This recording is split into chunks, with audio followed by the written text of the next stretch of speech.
আজকে আবার একটা নতুন রিলিজ ভিডিও। এটি ছোট, এটা একদম বেবি ক্যাট স্নেক। তো এসছি আমরা, সাপগুলি আস্তে আস্তে এখন রেয়ার হয়ে যাচ্ছে, যার জন্য অনেকে ভয়ে খেয়েও সাপগুলিকে মেরে দেয়। এবং যেহেতু রাত্রিবেলা বেশি মুভমেন্ট করে বিড়াল চোখের কারণে, আর বিড়ালের মতো চোখটি এর জল জল করে অন্ধকারে, তো সেই হিসাবে সাপটি অনেকের চোখেই অন্যরকমভাবে ধরা পড়ে। অনেকে অনেক অন্য কিছু সাপ ভাবে, বিষাক্ত সাপ ভেবে সাপগুলিকে মেরে দেয়। যদিও সাপগুলি মারার কোনো কারণ নেই, সাপগুলি একদমই মাইল্ড ভেনোমাস, মানে এদের যা ভেনোম ক্যাপাসিটি তাতে মানুষের কোনো ক্ষতি হয় না। তো এবার আমরা সাপটাকে সুন্দর জায়গায় ছেড়ে দেবো।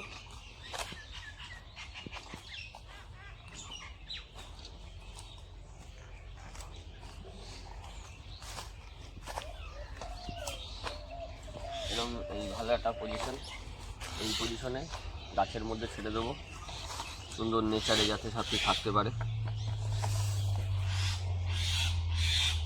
যাও,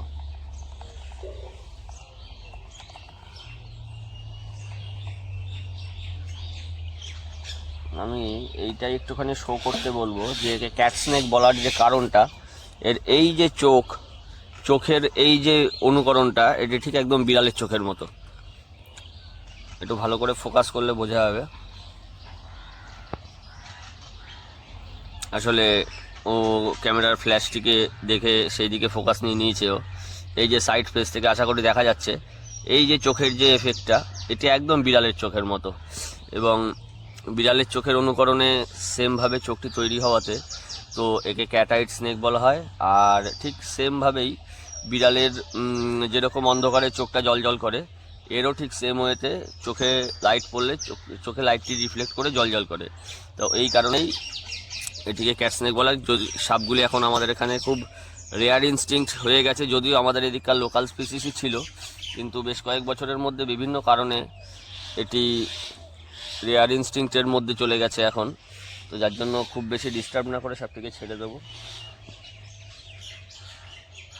সুন্দরভাবে, যাতে নিজের নেচার খুঁজে নিয়ে নিতে পারে। আবার এত ছোট সাপ কিন্তু তার সত্ত্বেও কি সুন্দর ব্যালেন্স, এইগুলোই হচ্ছে বর্নিং নেচার।